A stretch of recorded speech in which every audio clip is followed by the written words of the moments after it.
തീർച്ചയായും. കാരണം വി.ഡി. സതീശൻ പ്രഗത്ഭനായ പാർലമെൻറ്റേറിയനാണ്. അദ്ദേഹം നല്ല ഡിബേറ്ററാണ്.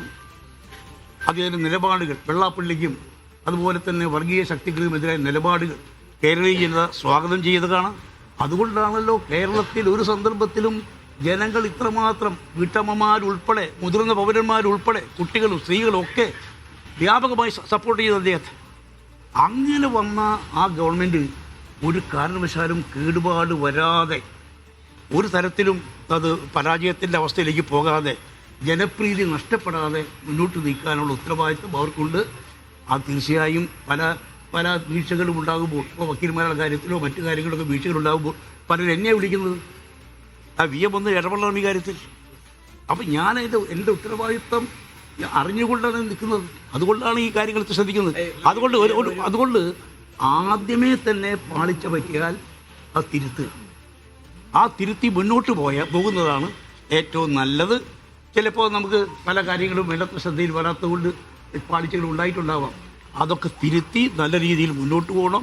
കരിമണൽ ഖനനത്തെക്കുറിച്ച് ആലപ്പുഴ തീരദേശത്തെ ജനങ്ങൾക്ക് വലിയ ആശങ്കയുണ്ട്. ആ ആശങ്ക ഇല്ലാതാക്കുന്ന രീതിയിൽ ആലപ്പുഴ തീരത്ത് ഒരു തരത്തിലുള്ള ഖനനവും ഉണ്ടാകില്ല എന്ന് ഗവൺമെൻറ് പ്രഖ്യാപിച്ചേ മതിയാകൂ. ഞാൻ ഇന്നലെ അവിടുത്തെ സമരസമിതി പ്രവർത്തകരുമായി ആശയവിനിമയം നടത്തി. അവിടെ ഈ പ്രഖ്യാപനം ഗവൺമെൻറ്റിൻ്റെ ഭാഗത്തു നിന്ന് മറുപടിയൊക്കെ വന്നതിന് ശേഷവും ഒരു തരത്തിലുള്ള ആശ്വാസം കിട്ടിയിട്ടില്ല. ജനങ്ങൾ വളരെ ആശങ്കയിലാണ്.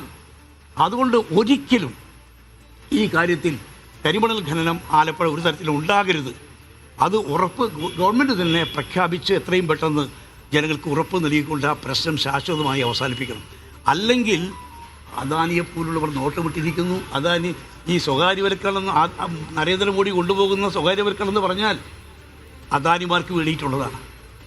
ആ ചുവട് പിടിച്ചുകൊണ്ട് ഒരു കാരണവശാലും കേരളത്തിൽ അദാനിമാരോ മറ്റ് സ്വകാര്യ കമ്പനികളോ കരിമണൽ കർത്തയോ മറ്റാരോ ആകട്ടെ അവർക്കൊന്നും അവസരം കൊടുക്കാതെ ആലപ്പുഴ തീരദേശത്തെ സംരക്ഷിച്ചേ മതിയാകൂ എന്ന ഉറച്ച നിലപാട് തന്നെയാണ് ഞങ്ങൾക്കുള്ളത്.